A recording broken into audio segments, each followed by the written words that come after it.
Now, she talked with the Guinness Book of World Records when she was honored about how she helps crime victims remember faces, because she said so many of them will come in and say, I didn't see the face. I don't know. And just listen to Lois here. I've had witnesses that were screaming, I never saw the face. They screamed, they never saw the face. Well, here's 2 tricks. Number 1 is you ask them, what kind of hair did they have? And everybody remembers hair. I mean, human beings are obsessed with hair. That's why high school's so hard. And then the other trick you use, if they are sure, they say, no, I never saw the face, is you talk about something else, you become very nice to them, and you ponder the character of the person that attacked them, and then you say, what kind of expression did he have? If they answer that, they saw the face. It's very clever, right? Yeah, So I like her approach. Yeah, her whole demeanor is good. So she took a shot at coming up with a sketch based on Nancy's abductor, based on the mask. Like, Wow. she took a look at his masked face, and here it is. For listening audience, it looks like a Hispanic man. He looks, forgive me, kind of handsome. A good head of hair. The black mustache sort of right down into a goatee that doesn't have hair all out throughout the chin, just a line of it going down the sides of his little mouth and down into like a devil beard, with the soul patch connected with a little devil beard, but not a pointed beard. He has a nice nose. He's got a little age on his face. I'd say this man here is late 30s, and he's got the eyes that you see in the actual photo from Nancy's ring cam, Nest cam, in that the sides of the eyes, the outside end of the eyes, go maybe ever so slightly upward. You know, they tilt almost just a little bit upward at the outside. There's no hood on those eyelids. This guy does not need the plastic surgery that gets rid of the upper eyelid. And we were told yesterday by law enforcement, FBI, that's what they were doing on Nancy's porch with that tent, as Jim and Maureen said. They were figuring out how tall the perp was, and they now said 5'9" to 5'10". So this guy doesn't look particularly large in stature in the way she's showing him in her sketch that she came up with. And just before I get it to you guys to weigh in on, I'm going to give you one more thing on Lois Gibson. She's solved all these cases, or helped solve. And one of the best was this case of a non-fatal shooting of a cop named Officer Paul Deason. She tells the story. We actually pulled it. This is again in her interview with the Guinness Book. Who knew the Guinness Book of World Records was doing on-camera interviews, by the way? She tells the story about how she helped catch Officer Paul Deason's shooter. Watch this. So I had an officer that was shot in the head and shot in the back and run over and drug under a car. Officer Paul Deason was patrolling one night, and he didn't realize the guy that he stopped to just give a regular ticket was an escaped convict, whose name was Donald Eugene Dutton.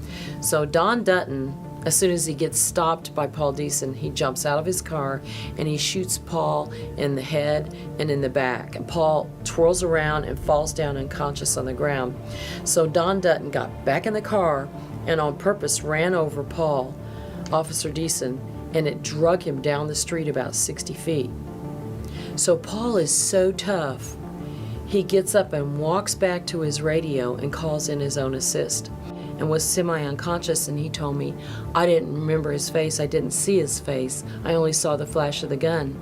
So I talked about other things and said, Paul, you're gonna live, you're gonna be okay. And I said, what kind of expression did he have? And I'll never forget, he said he looked like a shark, like he didn't care about anything at all. And inside my mind I'm going, yee-haw, because that means he remembered the face. Anyway, Officer Deason swears he doesn't remember doing the sketch with me, because I talked to him years later and I've got it hanging on my wall. They released the sketch.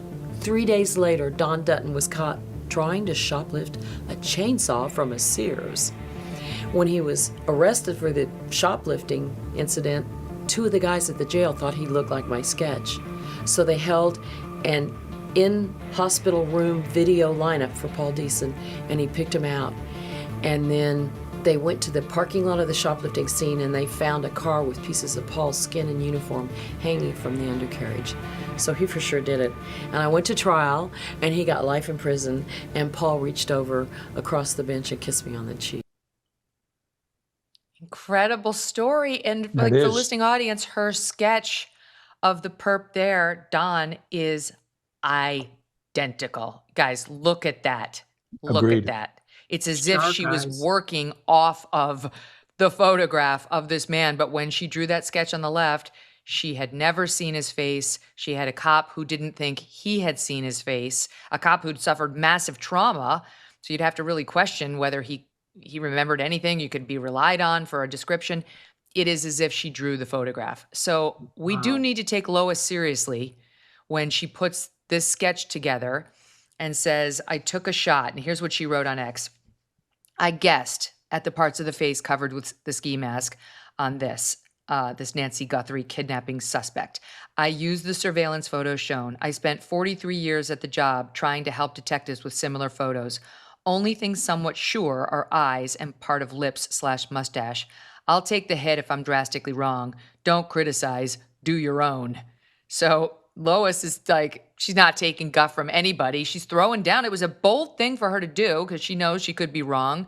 I take her very seriously, and just for not for nothing, but let's just compare her sketch to Porch Man Uh-oh. from last night. Something's wrong. Pretty good. I mean, it's pretty damn good. I got to say, for the listening audience, it's eerily similar. Like, do they not have to seriously investigate this latest Porch Man? Jim? Well, I'd be curious if Lois saw this latest Porch Man, as we'll call him. I don't think so from what you said. And No, it's not because gonna this be, came out yesterday, and this Oh, latest okay. guy, this hit today. Fine. Well, you're not going to hear Jim Fitzgerald on Megyn Kelly Show say, don't incorporate this sketch into the investigation. This is obviously a positive lead.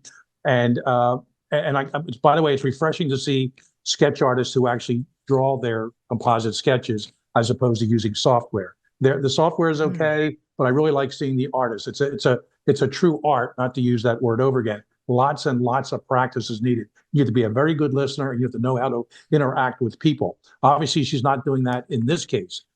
So I would say very much this sketch is worth putting out. I will add this caveat, though, and I put some of these pointers out a few days ago with you, Megyn. It's this guy may have changed his identity since the abduction itself, but certainly since the video went out, even with the skull mask on.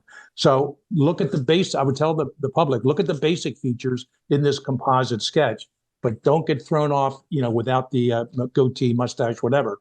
But just think, did this guy have it before? If he wore this most of his life, whatever, or certainly in the last few years, all of a sudden it came off in the last week or so, call the FBI tip line. Red alert. I mean, Yeah. Maureen, this woman's got a lifetime of figuring out what does someone look like without being shown what they look like, by just being given a few clues, a few remembrances. And here, I mean, I would argue that the face masked subject is probably even easier to work off of than someone's memory, because you can see things like face shape and some facial hair, and the eyes are everything. Right. But if the face mask is tight, it can smash down the nose considerably. But I'm not going to argue with this lady either. I mean, she's legit. She's done the job. She's succeeded at it over and over and over. So, but I would agree with Fitz that let's not limit our imaginations to what this person will or will not look like. They'll definitely be on edge. They're going to be, they're going to be freaking out. But this whole where we are now is just like another dip or rise in this roller coaster called the Nancy Guthrie case. This is just unprecedented. It's sad This is a because case here for we the are, books. it's now getting extremely unlikely that Nancy is still alive, because the family told us she can't survive without her critical meds. And, it's possible they just said that in order to engender sympathy with the kidnapper. Like, this is about to turn into a murder, in case you didn't know that or didn't plan that. But here we are almost 2 weeks later, and we still don't have her. And Well, they with they said regard they'd been checking the hospitals to see if anybody had, like, popped in to try to get meds, and at least the initial search suggested no. Go ahead, Maureen. with regard to the meds, my mother-in-law was put on hospice because it was during COVID and she was in assisted living, and they said, we're taking her off all of her meds for whatever reason. And we don't expect her to last long. We don't think she can last long without all this medication, heart medication, everything, right? They took her off the meds. She lasted another couple years and she felt better than she felt while she was on the meds.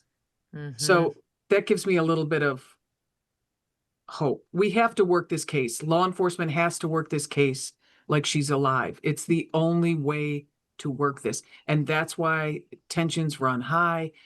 That's why the stakes are so high, is because everyone's trying to believe she's going to come home.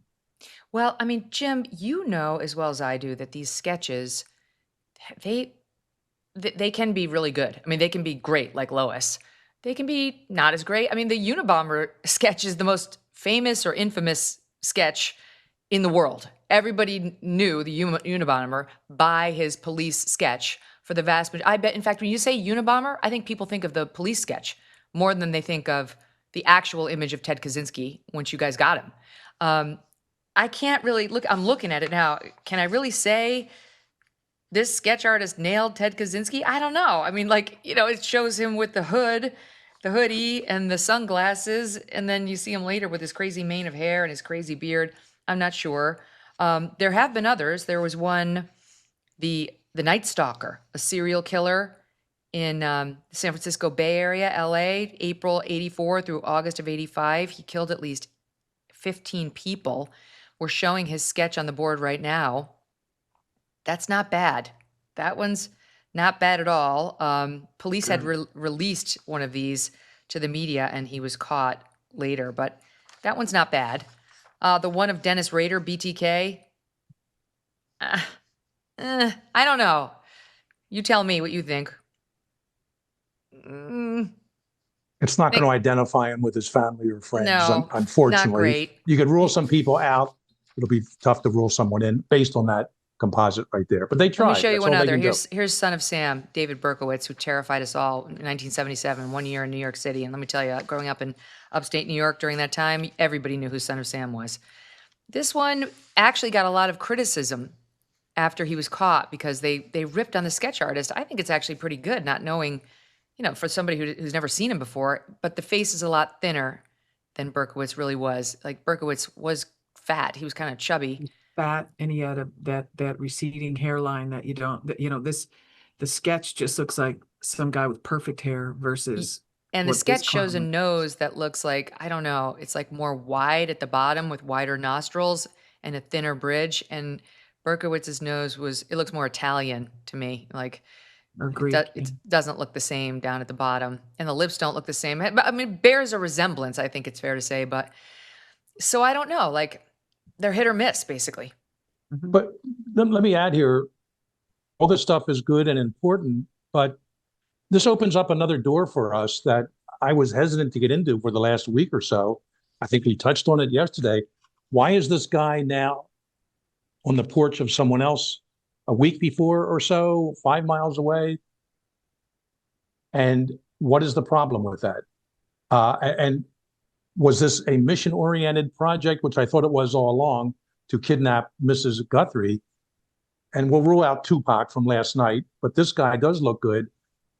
Is this now a random sort of act of violence, an abduction there?